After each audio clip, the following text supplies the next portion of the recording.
कि हमारे फरसगांव केशकाल क्षेत्र में शासकीय शिक्षकों को और कर्मचारियों को बढ़े हुए धन के लाभ का प्रलोभन दे करके मल्टीपल लोन स्वीकृत कराए गए थे और इन लोन्स का बहुत बड़ा अमाउंट जो है आरोपियों के द्वारा अलग अलग जगहों पर इन्वेस्ट किया गया और प्रारंभिक 5-6 महीनों में पीड़ितों के किस्त इत्यादि वो भरते रहे। 7-8 माह के बाद जब किस्तों का भरना बंद हो गया और बैंक से नोटिस आने लगे, तब पीड़ितों को पता लगा कि उनको प्रलोभन का लाभ दिलाकर ठग लिया गया है और यह बड़े पैमाने पर कारित किया गया था। अभी तक इस पूरे मामले में हमने 4 प्रकरण पंजीबद्ध किए हैं। 2 जो है वो थाना केशकाल में के प्रकरण है, 2 जो है वो थाना फरसगांव के प्रकरण है। इन चारों प्रकरणों की तफ्तीश में अभी तक की हमारी जानकारी के हिसाब से लगभग 80 या उससे अधिक शिक्षक इसमें पीड़ित के रूप में सामने आए हैं। और जब हमने इसकी पतासाजी और तफ्तीश शुरू की तो इसके लिए फिर हमने 2 पृथक टीमों का गठन किया।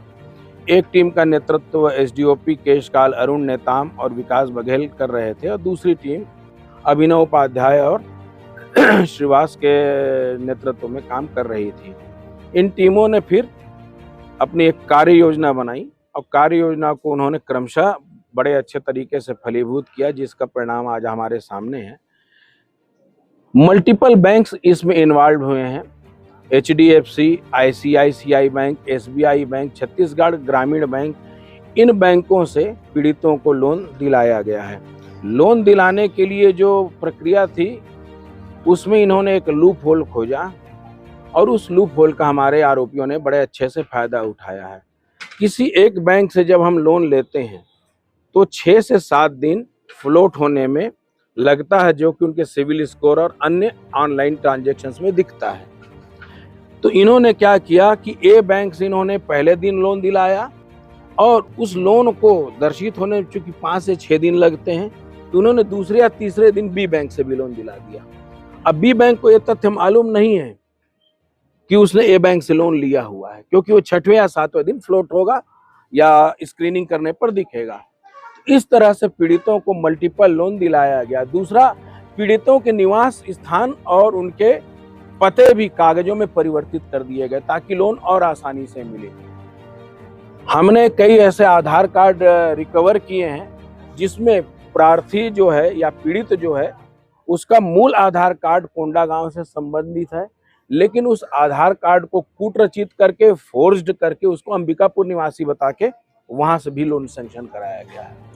तो इस तरह से इस प्रक्रिया में हमको कूट रचना भी स्पष्ट रूप से प्रमाणित पाई गई है। जब ये सारी चीजें हुई उसके पश्चात टीमों ने विभिन्न जगहों पर धरपकड़ और दबिश देना आरंभ किया और इस दबिश के परिणाम स्वरूप सन्ना जशपुर से हमने वीरेंद्र तिर्की को गिरफ्तार किया है।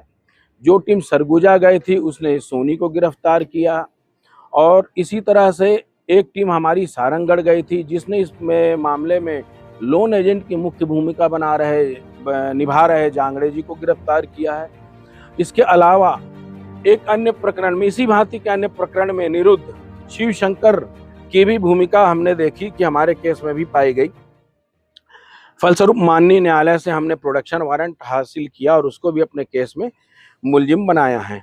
इसके अलावा अभी हमारी जो है तफ्तीश और पतासाजी लगातार जारी है। आने वाले दिनों में आपको और गिरफ्तारियां प्रकरण में दिखेंगी और इन लोगों के द्वारा जो संपत्तियां अर्जित की गई हैं इस अवधि में, उन संपत्तियों की भी पतासाजी की जा रही है और उन संपत्तियों के लिए भी फिर हम अग्रिम वैधानिक कार्रवाई करेंगे ताकि पीड़ितों को कुछ राहत मिल सके। ये छुपाने वाली बात नहीं है। पूरे प्रकरण में यदि आप देखेंगे तो हमारी विधि ये कहती कि यदि आपको प्रलोभन दे करके, राशि के बढ़ा करके पैसा देने का यदि कोई आश्वासन देता है तो वो अपराधी है, न कि प्रलोभन में आ करके पैसा जमा करने वाला अपराधी है। तो इस मामले में भी यही है कि इन्होंने प्रलोभन उनके मन में कारित किया और उनसे करा करके एक बड़ी मात्रा अपने पास रख ली थी। तो प्रलोभन में आ करके पीड़ितों ने अपना जो है धन उनको दिया और इस सारे ट्रांजैक्शंस के हमारे पास ऑनलाइन पूरे रिकॉर्ड्स भी आ चुके हैं। ये इस पूरे मामले में सुगबुगाहट तो लगभग 1 वर्षों से चल रही थी, लेकिन पीड़ित हमारे सामने धीरे धीरे आए और पिछले मार्च में पहला केस हमने रजिस्टर किया, जो कि थाना केशकाल में हुआ। उसके बाद और पीड़ित सामने आए तो दूसरा प्रकरण रजिस्टर किया। इसी तरह से इस विकास खंड के जब पीड़ित आए तो यहाँ भी रजिस्टर किया, और विगत 2 माह में फिर हमने ये सारे चारों प्रकरण रजिस्टर किए। और प्रकरणों में जब हमने मोडस ऑपरेंडी देखा तो ये निश्चित रूप से हमारे लिए एक चुनौती थी, क्योंकि हमने इसमें शून्य से शुरुआत की थी, और जब हम शून्य से शुरुआत करते हैं तो जाहिर है गिनती कठिन होती है। तो शून्य से अभी हम 6 तक पहुंचे हैं, और ये आंकड़ा निश्चित रूप से और आगे बढ़ेगा। अधिकांश, मेरे ख्याल से लगभग 95% या लगभग सभी शिक्षक गण हैं। इसमें 2 शिक्षकों की संदिग्ध भूमिका भी है, जो कि वर्तमान में फरार हैं, और उनके लिए हम लगातार दबिश दे रहे हैं। और हमारा आने वाला जो है प्रयास यही है कि हमको शीघ्र इस मामले में, इन सभी मामलों में अरेस्ट कर सकें। शिक्षकों से उनका मूल आधार लिया गया और उनको ऑनलाइन लोन पास करने का भरोसा दिलाया गया। शिक्षक यही थे, उनके दस्तावेज उनसे लिए गए। उन दस्तावेजों को लेकर के एजेंटों ने उसमें मैनिपुलेशन किया और संबंधित बैंकों में जमा किया। जो गिरफ्तार हुए हैं, इसमें इन लोगों ने किसी बड़ी कंपनी के माध्यम से इन्वेस्ट करने की बात बताई है, और ये सभी व्यवसायी वर्ग के आरोपी हैं। अभी तक हमारे जितने भी आरोपी गिरफ्तार हुए हैं ये व्यवसायी वर्ग के हैं, और एक इसमें बैंक का भी आरोपी है। बैंक के आरोपी के पड़ताल में ये पता लगा कि वह प्रत्येक इस तरह के लोन ट्रांजैक्शन में एक निश्चित प्रतिशत प्राप्त करता था। अंबिकापुर में भी यह सिंडिकेट काम कर रहा था, वहां भी प्रकरण दर्ज हुए हैं, और एक आरोपी जो है पत्थल गांव में भी इनके प्रकरण है। एक आरोपी जो है वह अंबिकापुर सेंट्रल जेल में निरुद्ध था, जिसका कि हमने प्रोडक्शन वारंट प्राप्त किया। जैसा कि मैंने आपको अपने बात की शुरुआत में ही बताया कि जो 5 दिन का गैप होता है जिसमें कि ये चीजें फ्लोट होती, जब हम लोन लेते हैं तो इसकी कागजी कार्रवाई पूर्ण करके इसको पूरी तरह से एक स्वरूप देने में 5 से 6 दिन लगते हैं, तब फिर वो ऑनलाइन दिखता है कि मेरे ऊपर कितना लोन है या आपके ऊपर कितना लोन है। इसी बीच की अवधि का उन्होंने फायदा उठाया और ए बैंक से लोन लिया, उसके दूसरे दिन बी बैंक में चले गए, तीसरे दिन सी बैंक में चले गए। अब 5वें दिन अब समझ में आता है कि ए और बी और सी 3 से लोन डिस्पर्स हुए, और इन तथ्यों को उन्होंने छिपाया। अभी तक की हमारी जांच पड़ताल में विभिन्न बैंक के और कर्मचारियों के जो तथ्य आ रहे हैं, हमने लोन दस्तावेज प्राप्त किए हैं, जब्त किए हैं, और मौलिक दस्तावेजों से मिलान भी जारी है। इसी प्रक्रिया में हमने फिर क्रमशः बैंक कर्मचारियों पर भी पूछताछ की है, और एक बैंक कर्मचारी को इस प्रकरण में स्पष्ट संलिप्त पाए जाने पर अरेस्ट भी किया है। हम अन्य सभी बैंकों से अभी ये दस्तावेज प्राप्त करके परीक्षण करा रहे हैं। क्योंकि मामला क्वेश्चन डॉक्यूमेंट का है, तो ये धीरे धीरे स्पष्ट होगा, और उसके पश्चात निश्चित रूप से जो भी इसमें इन्वॉल्व होंगे उनके विरुद्ध हम अग्रिम कार्रवाई सुनिश्चित करेंगे। यदि मुझसे भी कोई एसबीआई से लाभ दिलाने का झांसा देगा तो मैं निश्चित रूप से एक बड़े संस्थान के द्वारा मिल रहे लाभ के लिए आकर्षित होऊंगा, क्योंकि उसका नाम काफी बड़ा है, राष्ट्रीयकृत संस्थान है, और उसकी अनेक ऐसी योजनाएं जिसमें इस तरह की चीजें हमको मिलती रही हैं।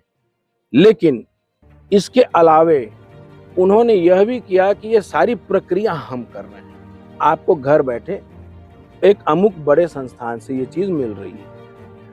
तो ये जो दूसरी बात थी, इसने भी आकर्षित किया। तीसरी बात, मिलने वाले लाभ का जो प्रलोभन दिया गया, वो प्रलोभन बहुत बड़े दर्जे का था, और प्रारंभिक तौर पर अपराधियों ने शुरुआती कुछ लोगों को ये प्रलोभन का रकम भी दिया, जिससे कि इन्होंने और अधिक विश्वास अर्जित किया, और लोग इस कुचक्र में आते गए, इनके झांसे में जुड़ते चले गए। अभी तक की हमारी जानकारी में लगभग 7.5 से 8 करोड़ रुपए तक की लोन की राशि डिस्पर्स हुई है। अभी तक हमारे सामने लगभग 70 से 80 पीड़ितों की सूची प्राप्त हुई, जिनके हम लोन दस्तावेजों की पड़ताल करके जांच आगे बढ़ा रहे हैं। हो सकता है क्षेत्र में और भी पीड़ित हों जो सामने आए, और ये संख्या बढ़ सकती है। दूसरा जो आपने पूछा, हाँ मैक्सिमम, हाँ इसमें 15 लाख से 15 लाख तक अधिकतम राशि जो है वो डिस्पर्स की गई है अलग अलग बैंकों से। कहीं पर 7 लाख है, कहीं पर 10 लाख है, अधिकतम 15 लाख रुपए तक हमने अभी तक की छानबीन में पाया है कि 15 लाख तक का जो है ये व्यक्तिगत ऋण स्वीकृत किया गया है। हो सकता है कि आगे हमारे अन्य दस्तावेजों में ये राशि बढ़ जाए। इस पूरे प्रकरण में प्रारंभ से ही मानना रहा है कि जो भी पीड़ित हैं वो निसंकोच हमारे सामने आए, अपनी जो भी विवशता है, उनकी जो भी समस्या है वो हमारे सामने रखें। जब हमने यह केस इन्वेस्टिगेट करना शुरू किया था तो हमारे इस मामले में केवल 7 लोग थे और हमने विवेचना के दौरान ठगी की पतारसी करते करते 7 की संख्या लगभग 70 से 80 तक पहुंचा दी है। और भी जो पीड़ित हैं वो मेरा उन सभी से यही आग्रह है कि वो अपना संकोच त्याग करके हमारे सामने आए, ताकि इस अपराध की अनुसंधान में उनको भी जो है न्याय मिल सके। ये एक जो आपने पूछा, एक पूरी एक वैधानिक प्रक्रिया है। इस वैधानिक प्रक्रिया के तहत अभी हम और अपना पतासाजी करते हुए निर्धारित समय में अभियुक्त गणों के विरुद्ध चार्जशीट पेश करेंगे और साथ में इस दौरान अर्जित की हुई संपत्ति का भी हम ब्यौरा माननीय न्यायालय में रखेंगे, ताकि निर्णय के समय माननीय न्यायालय को स्पष्ट हो सके कि ये जो अर्जित की गई संपत्तियां हैं वो इन्हीं धन से अर्जित की गई हैं। और फिर हम माननीय न्यायालय से अपील करेंगे कि इनको राजसात करके पीड़ितों को इसका लाभ दिया जाए।